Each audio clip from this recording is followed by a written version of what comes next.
mulai dari bab da'awatil mustajabah. Bismillahirrahmanirrahim. Bismillahirrahmanirrahim. Qala al-muhadditsuna rahimallahu ta'ala wa nafa'ana bihi wa bi ulumihi fid dunya wal akhirah.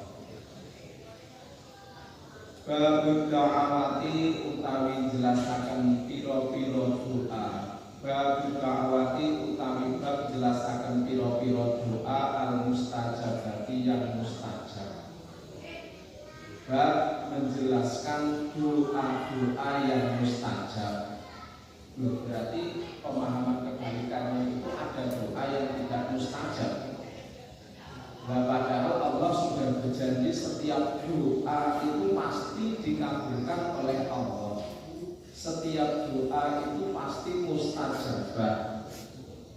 Kalau di sini ada bab yang menjelaskan doa-doa yang mustajab yang diijabahi oleh Allah, berarti pemahaman kebalikannya kan, pemahamannya kebalikannya berarti ada doa-doa yang tidak mustajabah. Padahal Allah itu sudah janji bahwa setiap doa itu pasti dikabulkan oleh Allah. Artinya setiap doa itu mustajab. Maksudnya apa?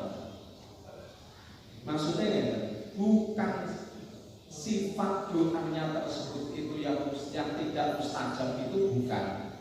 Tapi dari pelaku doanya yang membuat doa tersebut itu tidak mustajab. Yang pertama, bukan kok doanya itu tidak dikabulkan oleh Allah terus doanya itu tidak mustajab, itu bukan. Yang pertama itu jelas karena pelaku doanya. Kalau pelaku doanya itu siapa ya? Berarti kita yang berdoa, itu yang membuat doa tersebut itu tidak mustajab.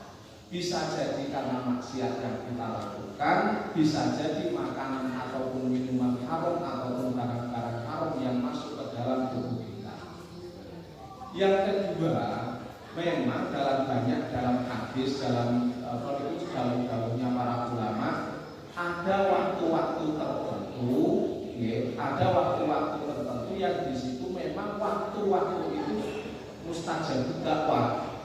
Waktu-waktu tersebut itu seandainya digunakan untuk berdoa kepada Allah, mudah untuk dikabulkan oleh Allah, mudah untuk disembadani, mudah diijabah oleh Allah. Memang ada waktu-waktu tersebut. Tapi yo sama saja, walaupun berdoa di waktu-waktu mustajabah, tapi kalau pelaku doanya itu kok membuat doa tersebut itu tidak mustajab, dengan banyaknya berlaku maksiat, dengan banyaknya menentang perintah Allah, dengan seringnya melakukan kemungkaran, dengan banyaknya makanan, minuman, barang, benda, pakaian haram yang masuk ke dalam tubuh kita ataupun melekat pada tubuh kita, yo sama saja. Maka dalam keterangan dalam awal pembukaan kitab hadis Arba'in Nawawi itu kan ada keterangan orang yang mengangkat tangannya, orang yang badannya kotor, kakinya tidak menggunakan sendal, pakaiannya lusuh, badannya penuh dengan debu, terus perutnya itu kenyang dengan makanan halal, terus dia mengangkat kedua tangannya ke langit dengan ya Robbi, ya Robbi. Nah, itu yang membuat doa tersebut itu tidak mustajab. Nah, dalam kita berdoa, itu doa yang paling baik itu adalah doa yang diajarkan oleh Al-Quran. Ketika kita berdoa, doa yang paling baik itu adalah doa yang diajarkan dalam Al-Quran. Yang kedua, doa yang diajarkan oleh para ulama, oleh para sahabat, para tabi'in, para ulama, itu doa yang paling baik. Oleh para kiai, yang kedua itu doa yang baik. Yang ketiga, doa yang baik itu adalah doa yang kita karang sendiri sesuai dengan kebutuhan kita. Tapi dari kesemuanya, dari ketiga itu, doa yang paling baik kalau kita sendirian berdoa itu adalah doa yang kita tahu arti dari doa tersebut. Jadi kita panjang ambil doa dari kitab-kitab, ya. Kita panjang mengambil doa-doa dari kitab-kitab, tapi kita tidak tahu arti doanya itu apa. Itu masih kalah dengan doa dengan bahasa kita sendiri, dengan bahasa Indonesia ataupun dengan bahasa Jawa. Kalau kita orang Jawa, tapi kita tahu artinya. Daripada doa yang banyak dengan menggunakan bahasa Arab, tapi begitu ditanya apa artinya, belum nggak tahu. Pokoknya doanya seperti itu. Dalam nomor satu ibadah dari sini kongge. Jadi doa yang baik itu adalah doa yang tahu artinya. Kita harus membaca wa hablana min ladunka rahmatan thayyibatan sakinatan wa hablana min syarri thayyiban mubarakatan kama hiya fi apa artinya dombo. Maka itu lebih baik kita berdoa, ya Allah berilah kula umur sing panjang, sing berkah dan yang lain sebagainya. Itu lebih baik yang seperti itu. Itu kalau kita berdoa sendiri. Tapi nek ngamini, kita mengamini doanya si imam, ya tetaplah doa apa yang dibaca oleh si imam itu kita amini, pun kita roh artinya ataupun tidak, kita tahu artinya ataupun tidak, pokoknya kita mengamini bacaan si imam. Nah, tapi kadang-kadang seringnya kita kelihatan keren, itu sering mengambil doa yang panjang-panjang, doa yang aneh-aneh, doanya panjang, akhirnya keren, ben kelihatan lain dari yang lain. Apalagi nek pimpin yasin tahlil ataupun di acara-acara, pasti milih doa yang paling keren. Padahal ada doa yang ampuh dari Al-Quran. Apa niku? Rabbana atina fid dunya hasanah wa fil akhirati hasanah wa qina adzabannar. Lah punjere dari semua permintaan yang kita minta dari segala doa niku kan niku nggih, diberikan kebaikan di dunia, diberikan kebaikan di akhirat, dan diberikan perlindungan dari api neraka. Nah, tapi kok di situ tidak disebutkan wa'taqinal jannata, cuman waqina adzabannar. Yo otomatis kalau kita dilindungi dari api neraka, berarti kan otomatis dimasukkan ke dalam surga. Rabbana atina fid dunya hasanah wa fil akhirati hasanah. Minta kebagusan di dunia, minta kebagusan di akhirat, yang akhirnya langsung waqina adzabannar, dan lindungilah kami dari siksanya neraka. Nah, orang jalur surga ya itu otomatis. Kalau sudah minta perlindungan dari surga, minta perlindungan dari neraka, ya otomatis secara politik itu jalur menuju surga, tapi secara halus. Nah, itu doa yang paling baik itu adalah doa yang diajarkan oleh Al-Quran. Terus kita mengambil doa dari dawuhnya para sahabat, dawuhnya para tabi'in, ulama, para wali kutub, para kiai, yang setelah itu doa-doa yang kita baca sendiri sesuai dengan hajat kita. Tapi dari kesemua itu yang baik itu adalah doa yang kita baca. Nah, adabnya berdoa, dan berdoa itu yang menghadap kemana saja itu boleh.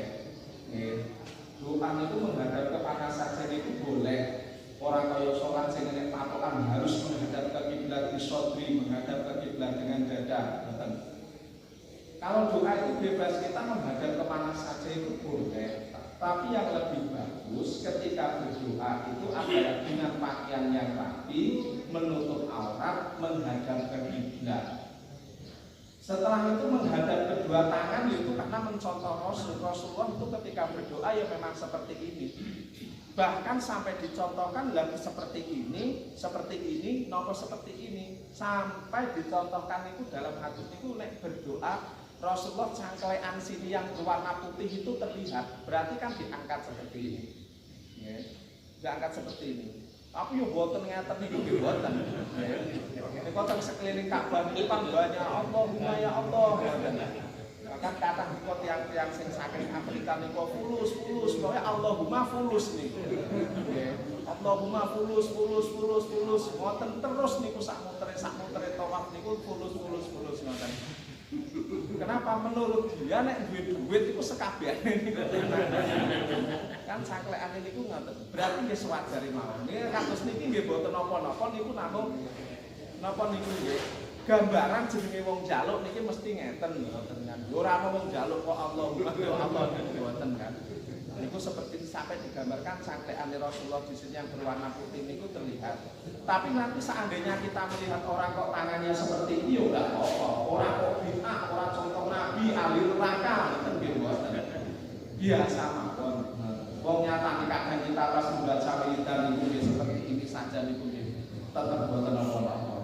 Nah, ketika mengangkat doa diawali dengan hamdalah, diawali dengan memuji kepada Allah, diawali dengan sholawat. Nanti ketika ditutup, ditutup dengan alhamdulillah, ditutup dengan sholawat atas Nabi. Karena tidak ada satu doa yang di situ diawali dengan memuji kepada Allah, diawali dengan sholawat kepada Rasulullah, ditutup dengan memuji kepada Allah, ditutup dengan sholawat kepada Rasulullah, kecuali doa tersebut itu celeret berlari ke hambaan Allah, berlari menuju Allah. Niku seperti larinya hilang, cepat ngoten, wes ngoten.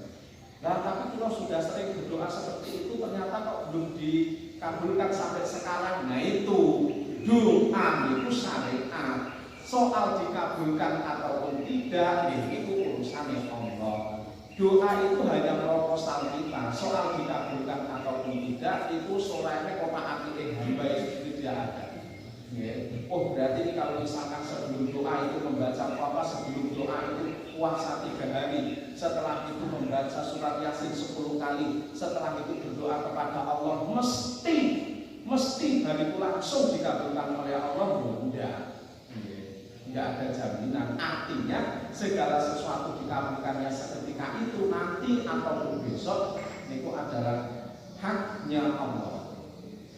Bismillahirrahmanirrahim. Bab da'awati utawi bab jelasaken pira-pira doa al-mustajabati yang mustajab. Qala dawuh sapa al-faqih Abdulaziz As-Samarqandi, Imam Abdulaziz As-Samarqandi rahimahullahu taala. Hadasana nyeritanina ing kita sapa Muhammad bin Fadl, Imam Muhammad bin Fadl. Hadasana nyeritanina ing kita sapa Muhammad bin Ja'far, Muhammad bin Ja'far. Hadasana nyeritanina ing kita sapa Ibrahim ibni Yusuf, Imam Ibrahim bin Yusuf. Hadasana nyeritanina ing kita sapa Muawiyah, Imam Muawiyah, anil A'masy saking Imam A'mas, anil Hajjaji saking Imam Hajjaj, an Ibrahim saking Imam Ibrahim bin Abdurrahman saking Imam Ibrahim Abdurrahman, an Abdillah bin Abi Aufin saking Imam Abdillah bin Abi Auf radhiyallahu ta'ala anhu. Qala dawuh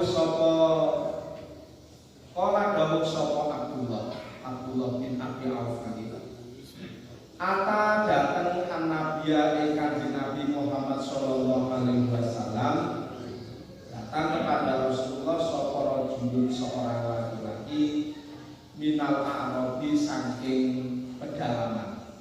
Biasanya kalau di kitab-kitab itu dimaknani badui ataupun orang-orang pedalaman. Ya, dibahasakan orang-orang yang jauh dari ulama, orang-orang yang jauh dari perkotaan. A'rabi itu termasuk orang yang mendapatkan rusuk nasya'a ba'idun anil ulama. Kalau orang tersebut itu memang benar-benar tumbuhnya, hidupnya itu jauh dari ulama, jauh dari kiai,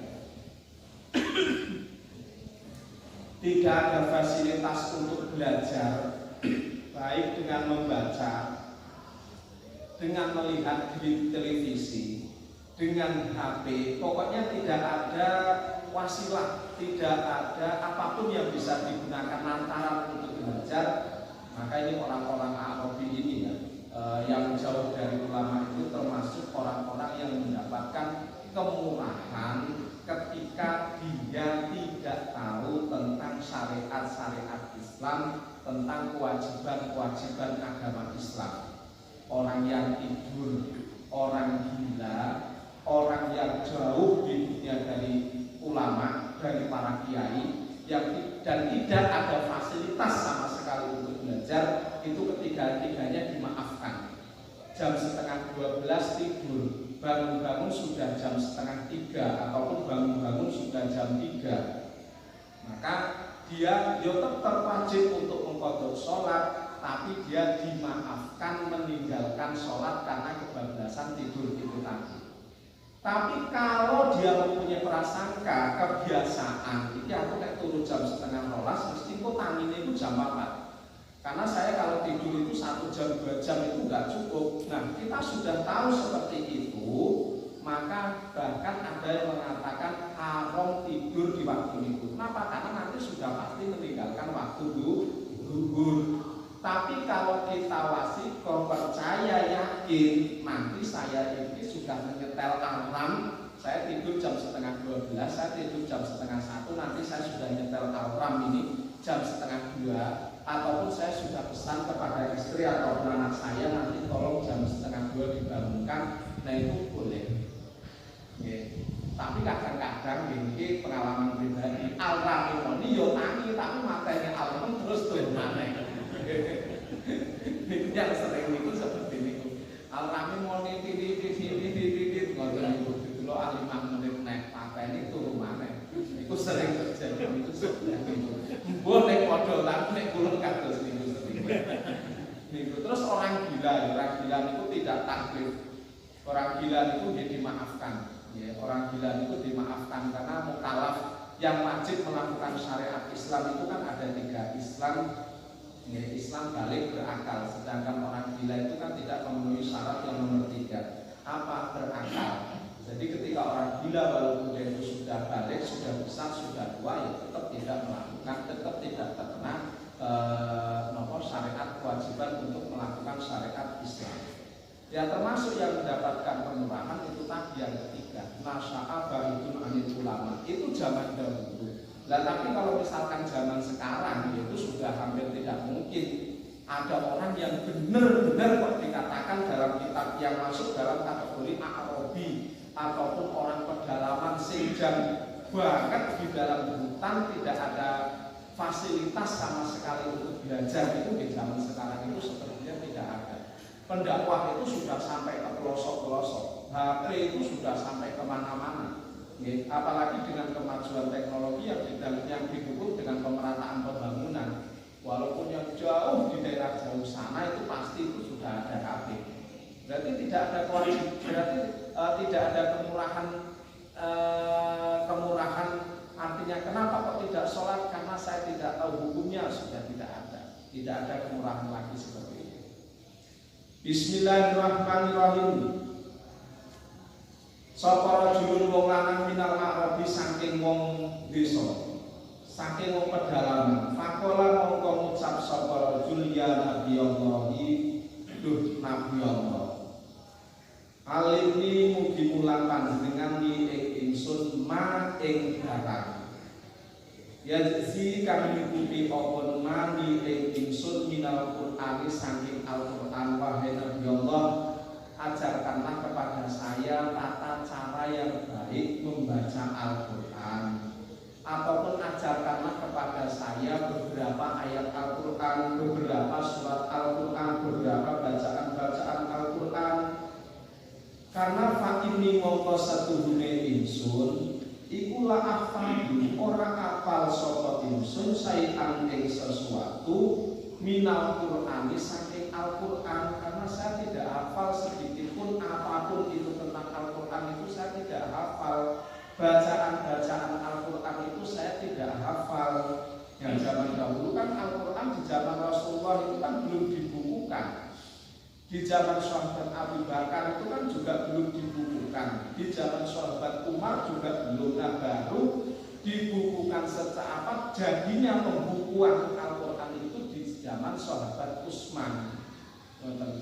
Yo di zaman sahabat Abu Bakar itu sudah ada rencana untuk membukukan Al-Quran.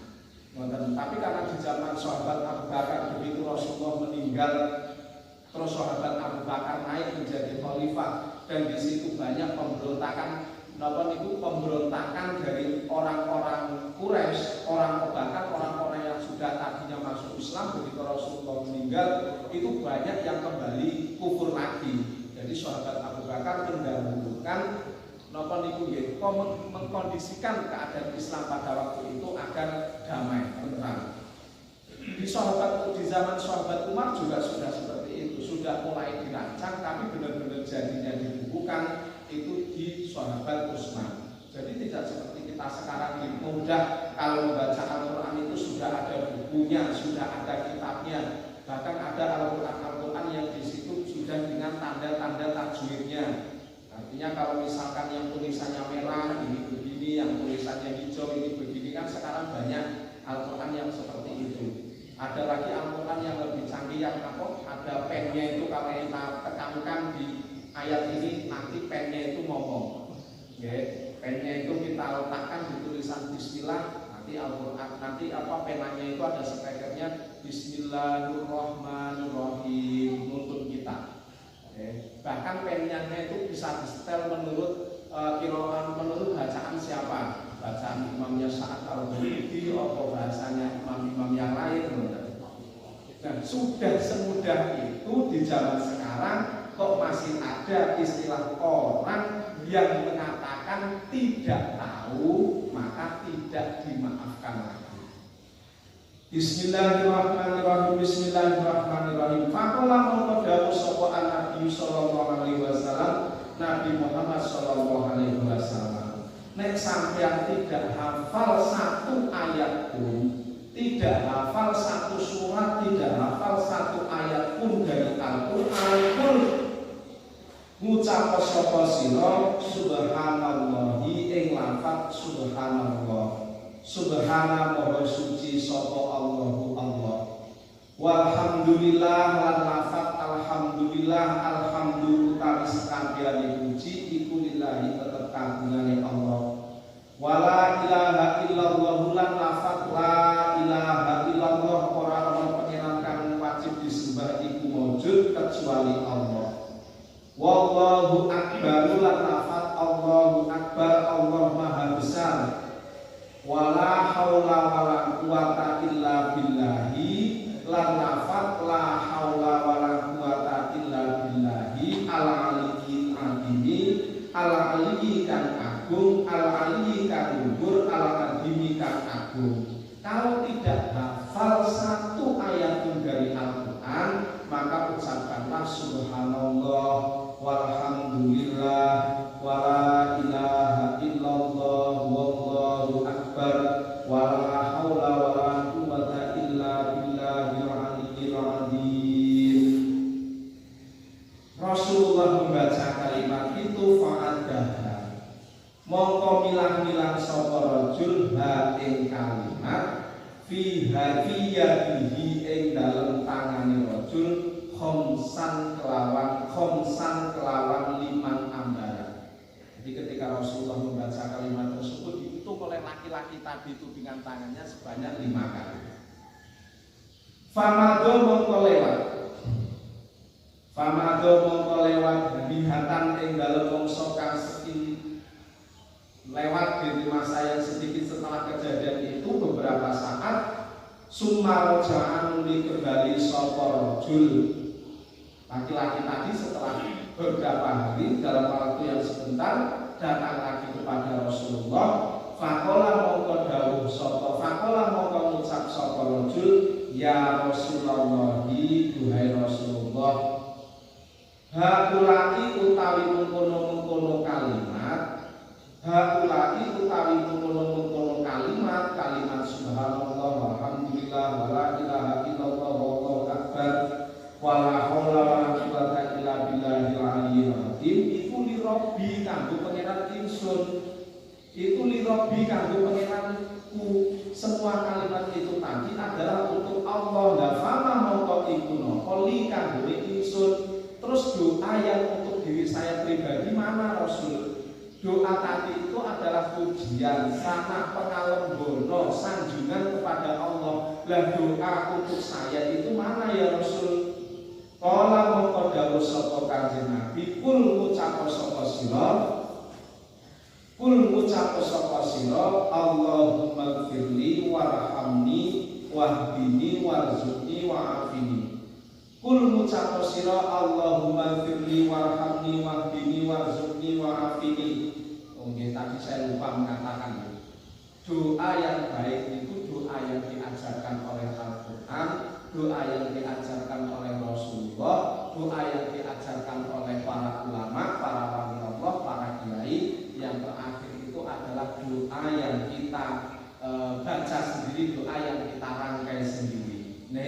doa yang diajarkan oleh Rasulullah. Kul ucap sira Allahumma do Allah ifir mugi ngapura tuan li dhateng kula.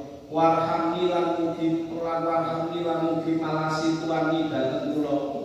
Wahdini lan mugi nuduhaken tuan li dhateng kula. Warzuqni lan mugi paring rezeki tuan li dhateng kula. Wa'afini lan mugi ngapura panjenengan li dhateng kula. Fa'adaha mongko milang-milang sapa rajul ing kalimat doa ini biadihi kelawan tangan rajul al-ukhra kang liya khamsan kelawan 5. Doa tersebut itu dibaca 5 kali, terus kalimat yang tadi itu juga dibaca 5 kali, dihitung dengan kedua tangannya. Sumakin tolakon nuli budalan sapa rajul. Setelah sowan kepada Rasulullah diajari doa itu, laki-laki tersebut kemudian pergi. Faqala mongko dawuh sapa Nabi sallallahu alaihi wasallam, Nabi Muhammad sallallahu alaihi wasallam.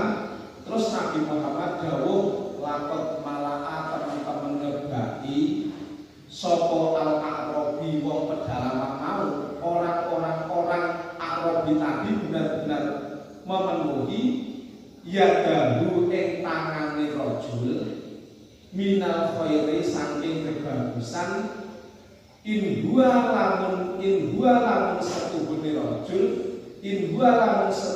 utami rajul iku wafa menuhi sapa rajul bima kelawan barang kala kang ngucap sapa rajul. Kalau laki-laki tersebut itu mengucap kalimat yang diajarkan oleh Rasulullah itu tadi dan sudah dihitung dengan tangan yang satunya 5 kali, dihitung dengan tangan yang satunya 5 kali, maka dia benar-benar telah memenuhi timbangan amalnya.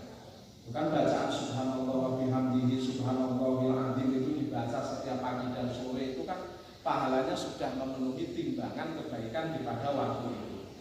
Qala dawuh sapa al-faqih radhiyallahu taala anhu. Makna kaulihi utawi makna dawe rajul alamani ma yajzini minal qur'ani dari dawuh tersebut yang ngersakaken sapa Bang Musone idza alima nalikane ngerti sapa wong minal qur'ani saking al-qur'an idza alima nalikane ngerti sapa wong minal qur'ani saking al-qur'an ma ing barang yang kang maca sapa wong fi sholati ing dalem salat fala buddha mongko wajib lahu kanggo liman apa mindalika saking mengkono-mengkono Quran. Tapi fa'ilam ya'lam lamun ora ngerti sapa wong aksar ingkang luwih akeh mindalika saking mengkono-mengkono Quran wastakmalan nglakoni sapa man hadhil kalimat ikilah pira-pira kalimat yurja iku diarep-arep lahu kanggo iman apa ayyana yen to perkulit sapa manfaat laman ing keutamaane wong yang roh kang baca sapa man Al-Qur'an ing Al-Qur'an. Jadi ngeten.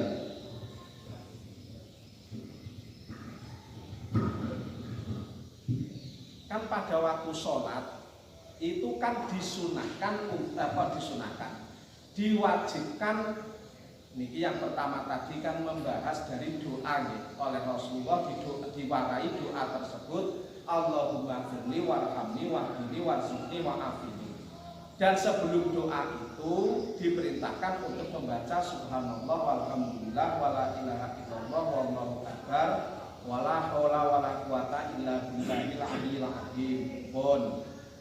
Menurut satu pendapat yang lain, kalimat yang di atas sing lafaz subhanallah walhamdulillah wala ilaha illallah ini sampai selesai itu dibaca ketika waktu sholat sebagai pengganti Fatihah kalau memang tidak ada satu surat pun, satu ayat pun dari Al-Quran yang dihafal. Tujuannya apa? agar ketika dia sholat membaca kalimat tersebut dia tetap mendapatkan keutamaan seperti keutamaannya orang yang membaca Al-Quran. Jadi ketika kita takbiratul ihram, ya, ketika kita sholat itu kan diawali dengan takbiratul ihram. Setelah takbiratul ihram niku membaca membaca doa iftitah. Setelah membaca doa iftitah kita kan diwajibkan membaca surat Al-Fatihah. Surat Al-Fatihah niku hukumnya wajib dibaca dengan keadaan apapun, dengan kondisi apapun, iso apa ora, baik itu orang yang cedal, surat Fatihah itu tetap wajib dibaca. Lah, cara membacanya ketika sholat membaca surat Fatihah itu setiap rukun kaulinya sholat termasuk surat Fatihah itu wajib dibaca dengan keras, paling tidak ukurannya itu didengar oleh telinga kita sendiri. Yo ora kok bacaane banter terus di situ mengalahkan bacaannya imam niku nggih mboten. Nggih. Yo mboten, artinya niku paling tidak terdengar oleh telinganya sendiri. Itu secara umum. Lah kalau kita sudah membaca keras biasanya sudah terdengar oleh telinganya sendiri, cuman karena berhubung tetangganya itu punya hajat, yo tetap kita tidak bisa mendengar. Apakah itu sudah cukup? Cukup, artinya sah. Lah kalau misalkan bacanya pelan, tidak terdengar oleh telinga kita sendiri, maka menurut saya pengarang kitab Fathul Mu'in itu dianggap batal. Dianggap batal. Jadi setelah takbiratul ihram Allahu Akbar, takbir niku nggih sebenarnya kan ada 5 perbedaan antara sholat laki-laki dan perempuan. Intinya kalau laki-laki niku dibuka, kalau perempuan niku ditutup. Ngoten. Lah jarene enten hadis niku shollu kama ra'aitumuni sholli. Sholatlah kalian sebagaimana kalian melihat saya sholat. Benar memang seperti itu. Dawuhnya Rasulullah itu memang seperti itu. Tapi kan Rasulullah dawuh seperti itu umumnya di Arab sana, umumnya di zaman Nabi yang keluar yang gabung dengan Rasulullah itu adalah para sahabat laki-laki. Maka dawuh seperti itu tertuju kepada kaum laki-laki. Tertuju kepada para sahabat yang laki-laki. Intinya itu ada 5. Kalau laki-laki itu dibuka, kalau perempuan itu ditutup. Maka sebenarnya kalau misalkan kita seperti ini, ya tetap sah. Seperti ini, ya tetap sah untuk laki-laki. Cuman yang baik tangan itu dibuka. Ya, tangan itu yo tidak seperti ini, tidak sedang seperti ini. Terus napa niki kedua ujung jari ini lurus dengan sini, terus posisi jempol ini ada di bawah telinga. Posisinya buka seperti ini. Nah kalau selama ini berarti kalau misalkan saya selama ini Allahu Akbar sah, tetap sah, tetap sah. Sing diwajibkan itu takbiratul ihram, ngoten. Mau sampai bocah nom-nom sekarang niku, dulu saya pernah melihat, bahkan dulu waktu saya pertama ngaji Gus Junet itu juga seperti itu, sholatnya seperti ini. Allah, bahkan beliau itu, saya nggak ngarangi. Cuman dulu Gus Junet, Gus pertama saya mondok itu kalau sholat itu seperti ini. Allah, benar-benar dari atas, Allah diputar sekali, diputar sekali. Setelah saya ngaji lagi, memang ternyata itu tidak apa-apa, tapi jangan ada niatan dolanan. Takbiratul ihram benar, bacaan Fatihah benar, tapi di situ kok ada talaqub kalau bahasa kitabnya, niat dolanan, sholatnya itu batal. Niatnya kok dolanan, sholat itu batal. Jadi kalau misalkan ada ya misalkan seperti ini, jadi posisi pundak seperti ini ngoten. Lah terus kalau misalkan kemarin saya sholatnya cuma Allahu Akbar gini, yo tetap sah ya Pak, bukan berarti kok niku batal. Cuman niku cara neng napa niku cara kita beli barang itu ada buku panduannya ngoten. Niku seperti ini Allahu Akbar. Posisinya, posisi kedua tangan itu benar-benar memegang. Tangan kanan itu memegang lengan tangan kiri, bukan hanya ditumpangkan seperti ini. Oke. Jadi posisinya tangan itu di bawah dada, di atas pusat. Dan kedua ini benar-benar dipegang seperti ini. Oke, dipegang seperti ini, bukan hanya ditumpangkan. Niki sunahe. Lah wong sing dakep niki nggih sunah. Jadi kalau misalkan Allahu Akbar, ya apa-apa tetap sah. Tapi sunnah itu kan ada tuntunannya juga agar kita sempurna dalam melaksanakan sunnah seperti ini. Nah itu kalau misalkan ada orang yang melakukan sholat harus sah, tetap sah. Okay. Artinya tetap sah itu tidak membatalkan sholat. Ada lagi ibu yang seperti ini sah. Okay. Saya soalnya pernah lihat nih bu. Biasanya ibu-ibu nih kok sempun sepuh ngoten sholatnya ngeten tetap sah ngoten. Cuman kesunahan ini ku sing diajarkan teng buku teng napa niku teng kitab niku seperti ini. Allahu Akbar. Lafaz Allahu Akbarnya itu alifnya itu panjang dan barnya itu boleh jenengan baca Allahu Akbaru boleh. Nggih. Rohnya niku dirofakkan, rohnya niku didomahkan boleh.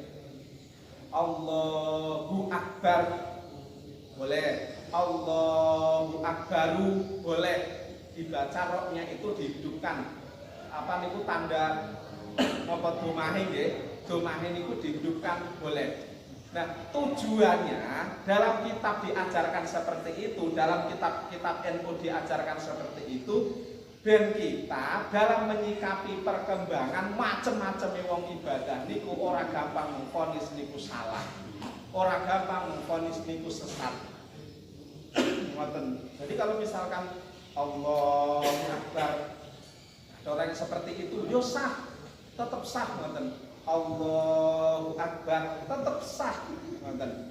Nggih, tetap sah. Allahu Akbar tetap sah. Asal jangan ada niat mainan ketika memutar seperti itu. Yo memang saya kebiasaannya seperti itu. Nah, misalkan seperti itu. Kok niat dolanan Allah,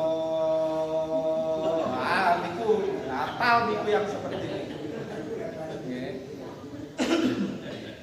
Niku Allah. Jadi antara hunya lafaz Allahu dengan lafaz akbaru, alif dalam lafaz akbaru niku jangan sampai ketambahan huruf wawu. Allahu Akbar, jangan seperti itu. Nah, Allahu Akbar, Allahu Akbar, Allahu Akbar, jangan Allahu Akbar. Ini kadang kebanyakan kelewat seperti itu. Allahu Akbar, padahal Allahu Akbar lah itu. Kenapa kita pada waktu takbir itu diwajibkan mengucapkan Allahu Akbar? Bisa diganti dengan Allahu Rahman? Tidak. Bisa diganti dengan Allah Maha Besar? Tidak. Oke. Tetap harus lafaz Allahu Akbar. Allahu Rahim tidak bisa. Karena dengan mengucapkan kalimat Allahu Akbar itulah kita itu menyadari keagungan Allah Subhanahu wa Ta'ala yang memerintahkan kita untuk sholat, yang sejatinya kita yang butuh kepada Allah, bukan Allah yang butuh kepada kita. Jadi setelah berdiri tegak mengucapkan Allahu Akbar, wajib membaca surat Fatihah. Kalau toh ternyata surat Fatihah itu tidak bisa, bisanya itu adalah ayat-ayat yang lain dari Al-Quran, maka diperintahkan untuk niki umpamane nggih, ada orang kok surat Fatihah itu sama sekali tidak bisa. Sama sekali tidak bisa. Tidak bisa sama sekali surat Fatihah mulai dari ayat awal bismillah sampai akhir wailil maghdubi alaihim waladdallin itu tidak bisa sama sekali. Dia bisanya satu ayat dari ayat Al-Quran yang lain, maka dia diperintahkan untuk membaca apa yang dia bisa dari Al-Quran itu sejumlah ayat dari ayatnya surat Fatihah. Pun ternyata satu ayat ataupun bacaan Al-Quran dia tidak bisa sama sekali. tidak bisa sama sekali bacaan Al-Quran, ya maka dia diperintahkan untuk membaca kalimat ini tadi, subhanallah walhamdulillah wala ilaha illallah wallahu akbar wala haula wala quwata illa billahil aliyyil azim. Kok seumpamane niki nggih, seumpamane niku nggih tetep tidak bisa. Bisane mung bismillah tok, yo maka diperintahkan untuk membaca bismillah. Nah kalau misalkan bismillah saja tidak bisa dalam kan dia keadaan muslim, seumpamane niki nggih, seumpamane apakah dia tidak ada kewajiban untuk sholat? Tetap kewajiban melakukan untuk sholat. Nah terus bagaimana? Yo wis ini terus diamnya berapa lama? Selama kira-kira orang membaca surat Fatihah. Orang membaca surat Fatihah misalnya dia 3 menit, yo dia diam berdiri 3 menit. Itu sampai segitunya, ya. Sampai segitunya kewajiban ataupun kita diperintahkan untuk melakukan sholat. Kenapa? Sholat fardu tok niku lho, nggih. Sing karo Gusti Allah niku ketika mau diperintahkan, ketika mau diwajibkan itu Nabi Muhammad diperintahkan langsung untuk menghadap. Syariat-syariat Islam yang lain niku diperintahkan, diwajibkan melalui parantara malaikat Jibril. Melalui parantara malaikat Jibril menyampaikan wahyu kepada para nabi dalam nabi kita Nabi Muhammad SAW. Diwajibkan puasa, diwajibkan begini.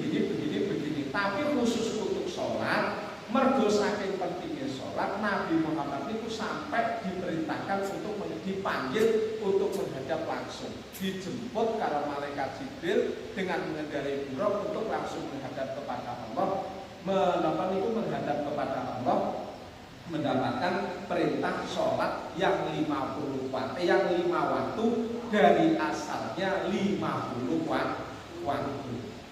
Masya Allah 5 waktu saja kita menghadapi sholat 5 waktu, ngelakoni sholat 5 waktu itu kadang ini bolong-bolong orang karu-karuan apa malah 50 waktu.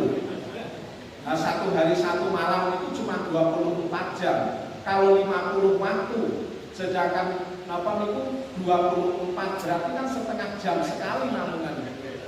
Setengah jam sekali sholat. Makanya bahasanya kakak santri itu misalnya kok bener-bener sholat itu kelakon 50 waktu, jurah sempat takokan tenan pokoknya.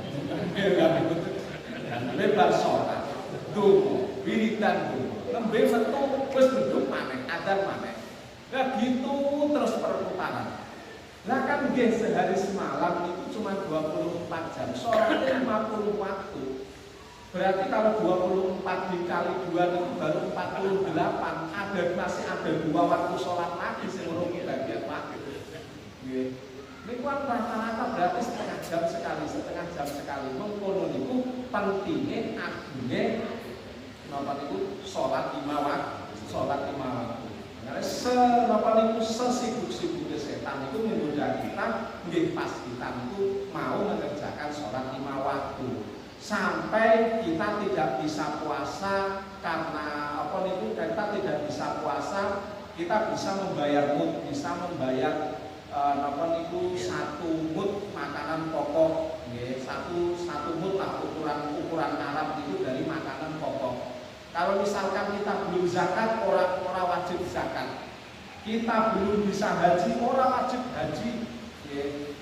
Kita punya usaha dagang untuk zakat mal, tapi belum ada kemampuan zakat mal, belum mencapai nisabnya, orang wajib zakat.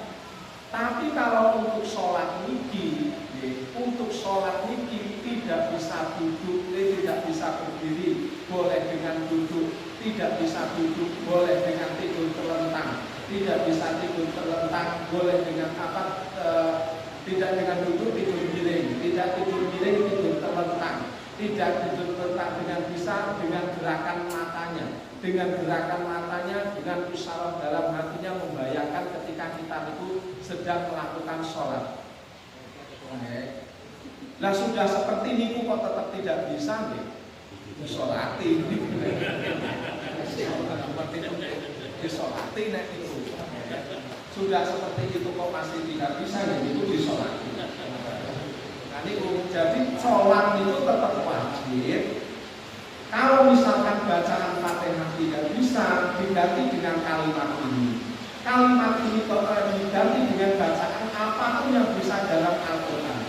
Kalau dalam Al-Quran itu tidak bisa, satu ayat pun tidak bisa, ya diganti dengan membaca kalimat ini tadi. Kalau kalimat ini tadi itu juga tidak bisa, apakah tidak wajib sholat? Ya tetap wajib sholat. Baca apa? Baca apapun yang bisa dari kalimat thalibah.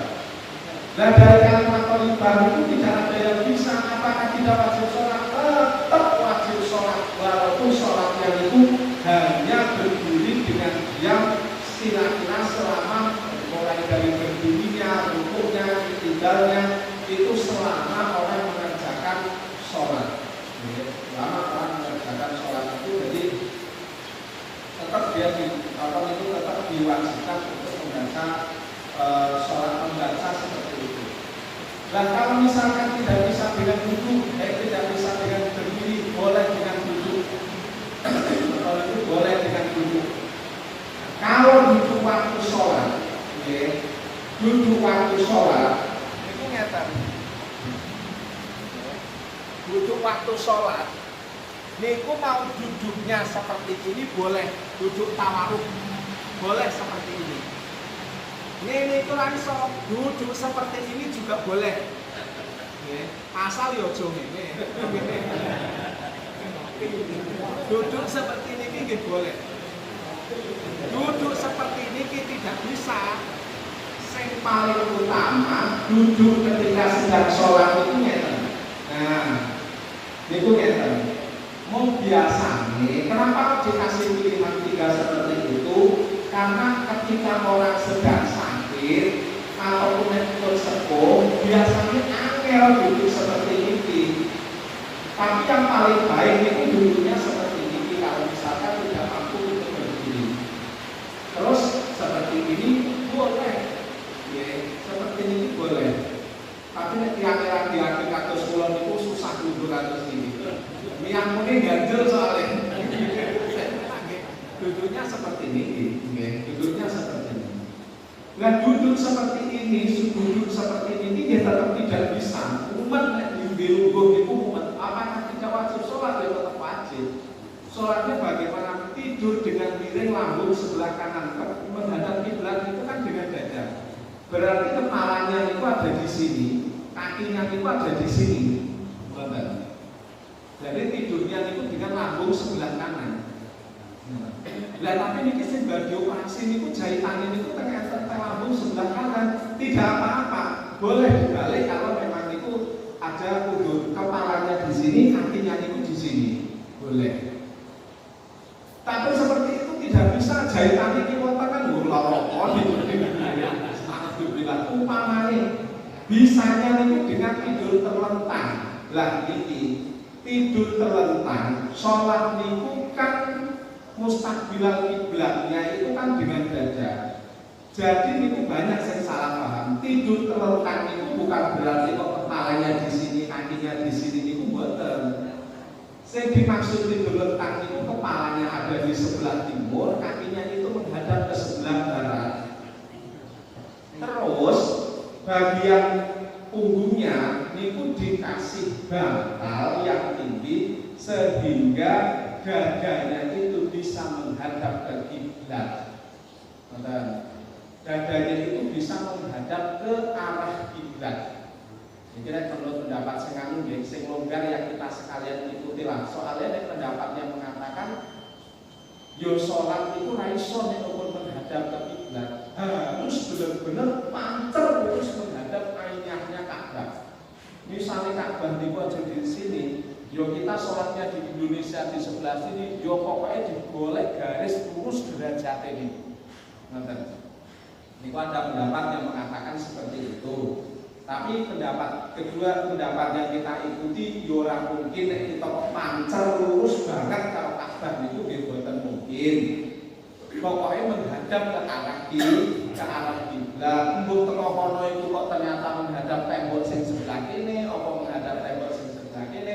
Pokoknya bener-bener secara istihad masjid iki menghadapi kono, wis didelokake kompas sudah dilihat menghadap dengan arah matahari, ya wis pokoknya istihadnya kita yakini mustaqbilal kiblat. Lah mustaqbilal kiblat niku dengan dada bukan dengan wajah. Makane seumpamane ana wong pas pada waktu sholat kok noleh kaya bocah-bocah kakang santri niku cilik-cilik sing nembe belajar niku nggih. Salate ora batal tapi makruh. Tapi nek noleh-noleh ngene niku sudah gerakan tegak. Kalau ya salate batal. Nah, dadanya niku dihadapkan ke kiblat. Kalau sudah seperti niku tidak bisa, ya dia dengan tidur seenaknya sepiyelah pokok ini.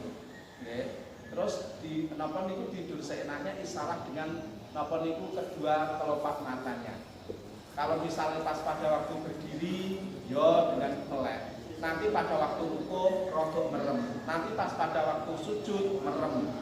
Seperti itu. Mripate tetap sudah tidak bisa, sakit terus komplikasi parah yo bayang ning gruan. Nah niku napa niku yang terakhir. Lah sekarang bisa orang tersebut niku sholat dengan berdiri niku bisa, tapi kudu dicekeli. Apakah sholat dengan berdiri sing dicekeli niku boleh? Boleh. Sah. Ataupun sholatnya sendenan bersandar di tembok, apakah boleh? Boleh. Bahkan dalam kitab itu disebutkan kalau seandainya kita berdiri nyender di tembok seperti ini ben kuat ngadeg karo sholat, ya. Berdiri sholatnya itu sambil bersandar. Bahkan kalau seandainya niku temboknya digeser kita jatuh tetap boleh. Tetap boleh. Tapi nek ora mampu, sudah tidak mampu sekali, ya diberi pilihan dengan duduk. Itu untuk sholat fardu. Tapi kalau untuk sholat sunnah, niku walaupun toh kita mampu berdiri, boleh dikerjakan sambil duduk. Nek arep jajal sesuatu terawih. Nek apa mbak ya ora apa-apa. Ben lain dari yang lain. Boleh pakai boleh. Nggih. Sing lain jumlah Allahu Akbar itu boleh. Ngoten niku. Boleh. Itu kalau untuk sholat sunnah. Kalau untuk sholat fardu ya tidak bisa ketawar. Mampu berdiri, ya dia harus dengan berdiri. Nah, sholat niku lebih baik panjang berdirinya apa banyak rakaatnya. Nek sholat itu lebih baik panjang berdirinya. Itu nek sholat sendiri. Artinya 2 rakaat yang berdirinya panjang, berdirinya lama, itu lebih baik daripada 4 rakaat tapi sholatnya jengklat-jengklit. Niku kalau sholat sendiri. Kalau hari Jumat niku antara sholatnya dengan lebih baik sholatnya yang panjang apa khutbahnya yang panjang. Lebih baik sholatnya yang panjang. Tapi khutbah lama-lama itu ora dungok. Khutbah lama-lama itu ngantor. Bingungan. Napa malih ada di satu daerah niku kalau pengen tenaga niku sampai sekarang khutbahnya niku mempertahankan dengan bahasa Jawa Kromo. Bahasa Jawa Kromo Inggil niku bertahan sampai sekarang. Jadi jangankan kepada yang muda-muda, saya tanya dengan generasi yang kedua ya, yang sudah bapak-bapak yang lebih tua dari saya, jadi itu tidak paham sama sekali. Jawa Kromo Inggil bisa, tidak paham. Jadi itu maksudnya itu makmumin itu kon jamaah itu tambah kantor. Jamaah itu gitu. Jamaah itu tambah. Bismillahirrahmanirrahim. Bismillahirrahmanirrahim. Bismillahirrahmanirrahim. Qala dawuh sapa al-faqihu faqih rahimallahu taala. Hadasana nyeritanina ing kita sapa Abu Husain Al-Qasim bin Muhammad Ar-Rauzi. Hadasana nyeritanina ing kita sapa Isa bin Hasanamin. Hadasana nyeritanina ing kita Suwaid an Malikin saking Imam Malik. An Yazid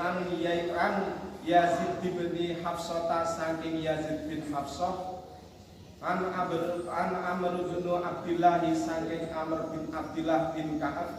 An Nafi saking Imam Nafi an Ibni Jabirin saking Imam Jabir An Usmana saking Imam An Usmana bin Abil Aswi saking Imam Usman bin Abil Aswi. Qala dawuh sapa Imam Usman, ata dateng ni ing ingsun sapa Rasulullah sallallahu alaihi wasallam, Rasulullah sallallahu alaihi wasallam. Bismillahirrahmanirrahim. Wali lan iku keduwene ingsun wajahun utawi loro. Pada suatu ketika Rasulullah itu datang dan saya dengan keadaan sakit. Wali lan iku keduwene ingsun wajahun kada utawi loro kaya mungkine. Ayuh likani yen to rusak apa wajah ni ing ingsun yang sakit itu benar-benar membuat saya itu kesusahan. Sakit itu membuat saya itu susah untuk melakukan kerja, susah makan, susah dan lain sebagainya. Faqala mongko dawuh sapa Nabi sallallahu alaihi wasallam, Nabi Muhammad sallallahu alaihi wasallam, amsaha ngusapa sapa sira hu ing wajah. Usaplah sakit tersebut yaminika kelawan tangan tengen sira. Sab'a marotin kelawan pitung ambalan. Wa kullan ngucapa sapa sira dipegang diusap 7 kali dan ketika mengusap itu sambil berdoa a'udzu bi izzatillahi wa qudratihi min syarri ma ajidu. Bismillahirrahmanirrahim. A'udzu nyuwun perlindungan sapa ingsun bi izzatillahi kelawan keagungane Allah. Wa qudratihi lan kudrahe Allah.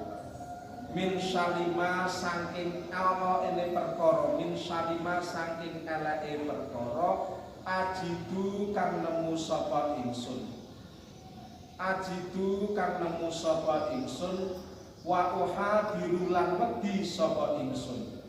Aku berlindung kepada Allah dengan keagungannya Allah, dengan sifat kudrahnya Allah, dengan sifat kuasa dan menguasainya Allah dari perkara yang aku takutkan dan dari perkara yang aku temui, yaitu sakit yang pada waktu itu dirasakan. Faqala mongko dawuh sapa Usman bin Abil As. Fakultu mongkong dawuh sapa ingsun dalika ing mengkono-mengkono doa, artinya saya membaca doa yang diajarkan oleh Rasulullah.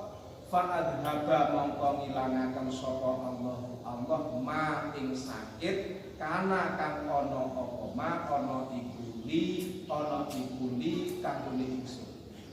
Ini ketika Rasulullah itu datang ke rumahnya sahabat Amr bin Abi As, beliau itu sedang sakit.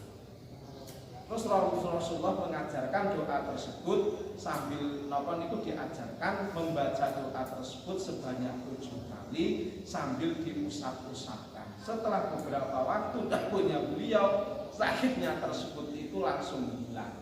Lah ini termasuk doa-doa yang mustajab, mergo doa tersebut niku diajarkan oleh Rasulullah. Lah nanti kalau misalkan kita mencoba doa yang sama yang diajarkan oleh Rasulullah ini dengan kaifiah, dengan tata cara yang sama, kok hasilnya tidak sama, yo ojo terus ngarani nek sahabat iki ngapusi, terus yo ojo ngarani nek doanya yang dibaca oleh Rasulullah niku ora manjur. Seperti yang tadi kula sampaikan bahwa bukan doa tersebut niku yang membuat terus napa niku, bukan doa tersebut niku ora manjur, yang membuat tidak manjur niku adalah pelaku ataupun dari orang yang berdoa. Yo Sunan Kalijaga bismillahirrahmanirrahim mlaku ning dhuwur banyu tap ngoten niku. Nggih, napa teng critane Kiai Tawakal niku nggih. Napa teng critane Kiai Tawakal Gus Ja'far niku. Nggih, Kiai Tawakal bismillahirrahmanirrahim beberapa kali tap ngoten. Nek kula jenengan bismillah ping 70 ya tetep oke. Niku jadi bukan berarti nggih nak dos tak usap-usap sampai ping 7 bahkan tak lebih 1 ping 8 nggih bonus dungane ya padha, tata carane ya padha, tapi hasilnya kok ora padha. Dan niku jangan disalahkan nek ngarani sahabat anapa niku Utsman bin Abi Malik niki ngapusi, sahabat bin Abil As niki ngapusi, apa ternyata doa yang dibaca yang diajarkan oleh Rasulullah niku ora manjur. Bukan itu, sekali lagi yang membuat manjur atau tidak doa tersebut selain doa yang kita pilih niku dari Al-Qur'an, dari Nabi, dari para ulama, dari para kiai, dari doa yang kita rangkai sendiri. Sing lebih penting niku adalah pelaku ataupun orang yang melakukan doa tersebut. Makanya menika napa teng lari-lari sing silat itu kan diajari sak landhep-landhepe gaman nek ora iso nganggo gaman iku tetep diarani gaman sing kedul. Sak tajem apapun kalau kita tidak bisa menggunakan ya tetep wae iki ancen parange sing rusak niki. Nah niku kadang orang-orang seperti ini banyak orang yang menyalahkan Al-Qur'an. Al-Qur'an ini ya bukan Al-Qur'an itu yang salah, katanya dalam Al-Qur'an dijelaskan seperti ini, dalam hati dijelaskan seperti ini. Kok ternyata ndak? Berarti Al-Qur'an ini lah cocok habis itu ngalusi. Bukan. Tapi dari orang yang mengamalkan tersebut itu yang tidak pas. Bismillahirrahmanirrahim. Qala hadatsana Muhammad bin Abdul barakallahu fi wa lakum wa nafa'ani wa iyyakum. Mungkin ada yang ingin bertanya ke bawah.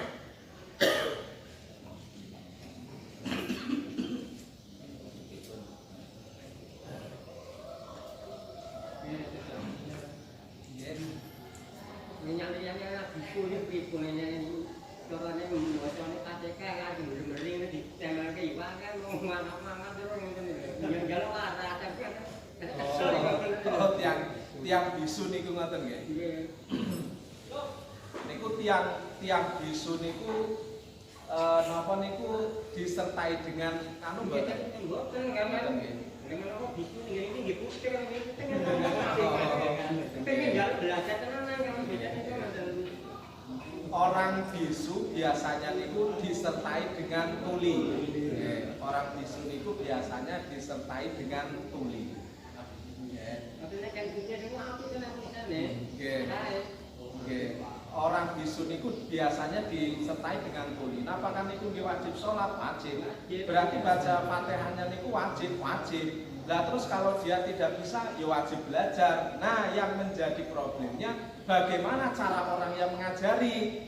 Diomongin lewat telinga, dia ya tidak bisa. Nah, ya diomongin dia lewat telinga, dia juga tidak bisa. Kalau misalkan diajari suruh mengucapkan, dia itu tidak bisa mengucapkan. Salah satunya, niki saya juga belum pernah kelakoni ngoten nggih, belum pernah kelakoni. Salah satunya yang pernah teman saya itu pernah mencoba di Bandung, ya, di Bandung itu ada teman saya niku dia sering mengajari orang-orang yang berkebutuhan khusus. Ya, orang-orang yang berkebutuhan khusus seperti itu tadi. Kalau dia bisu dan dia tuli, tapi dia pada dasarnya sudah mengerti huruf, diajari dengan huruf dengan tulisan. Ya. Kalau misalkan tidak bisa, disuruh melihat pengucapan bibirnya. Disuruh pengucapan dengan bibirnya. Apakah ya mungkin? Lah niki mukjizate Al-Qur'an. Mukjizate Al-Qur'an itu diajar, dibelajarne. Orang bisu belajar niku nggih bisa, orang buta sampai niku nggih bisa. Nggih. Dengan huruf braille niku orang bisa, orang tuli nggih niku juga bisa. Jadi kalau misalkan dia itu tadi dalam konteksnya ditanyakan itu bisa menulis, ya berarti kan dia itu dengan huruf, paham dengan hurufnya, diajari dengan tulisan. Kalau tidak, ya dia itu dengan gerakan bibir. Kalau disertai dengan tulisan. Kalau misalkan tidak disertai dengan tuli, kita beri pengertian, cukup kamu baca di dalam hati saja, terus dibacakan terus-menerus di telinga. Terus dibacakan terus-menerus di telinga. Itu salah satu solusinya kalau misalkan ada orang-orang dengan kebutuhan khusus. Nah, kalau misalkan buta ya, kita sekarang kan ada Al-Qur'an yang braille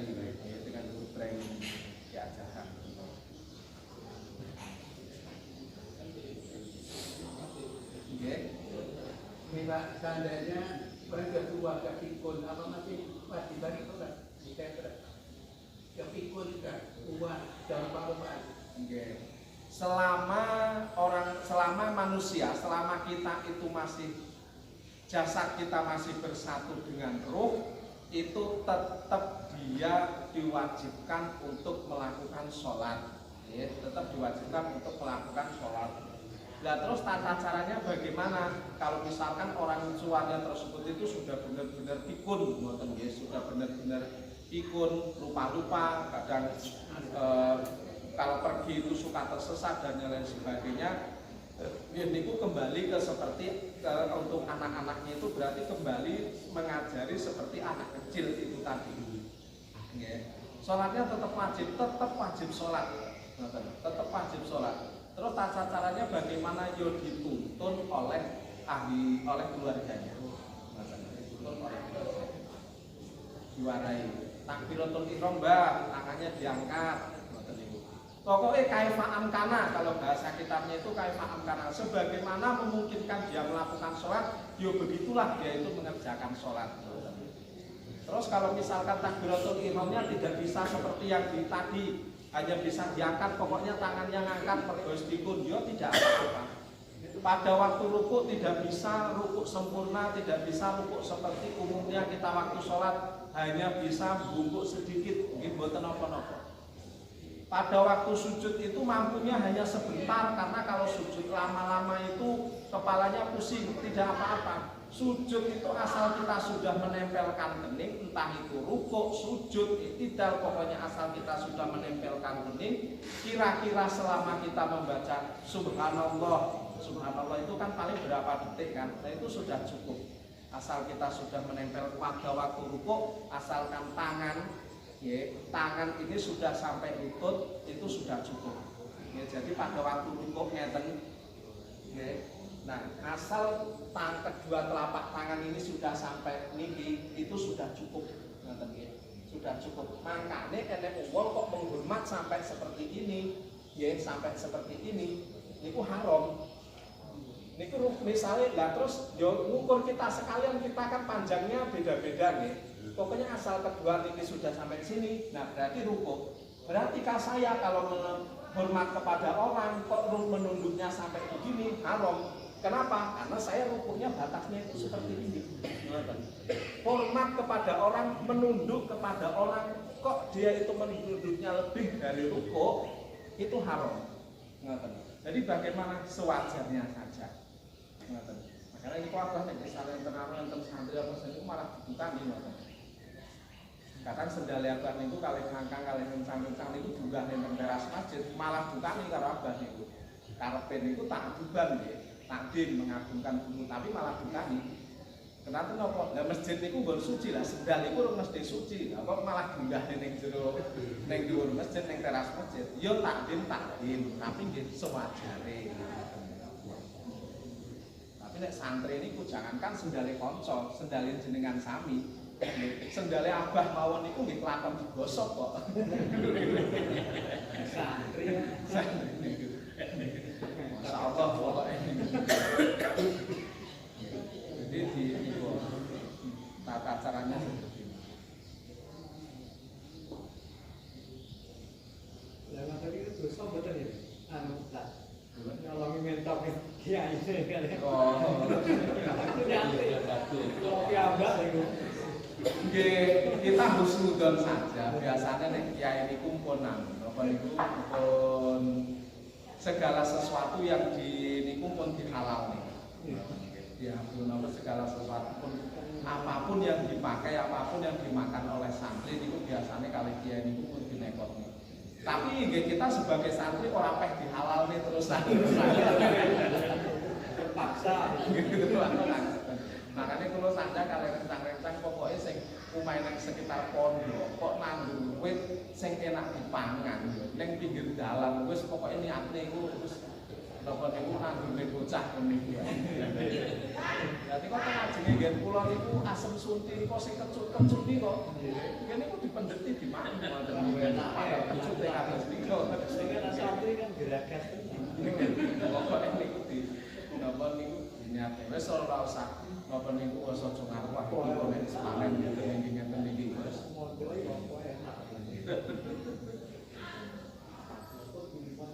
Iku masuk kategori uli marido hubungan. Bisane nggih mboten angsal tapi nek teng kalangan pondok pesantren niku uli marido angsal ngoten. Artine niku halal. Tapi nek diterapke ning desa uli marido uku yo jelas kira karo tanggane niku.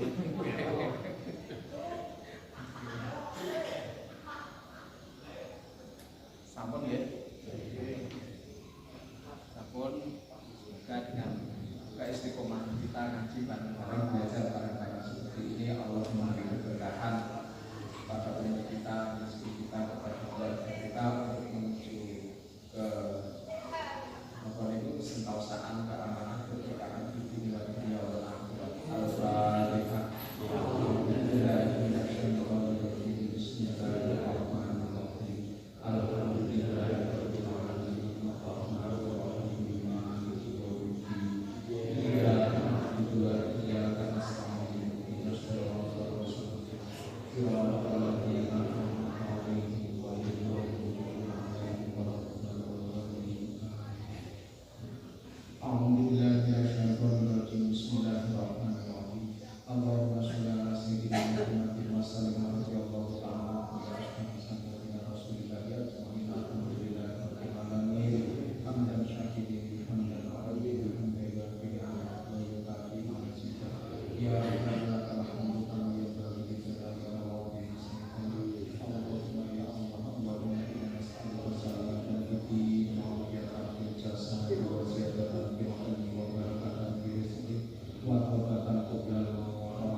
Rabbana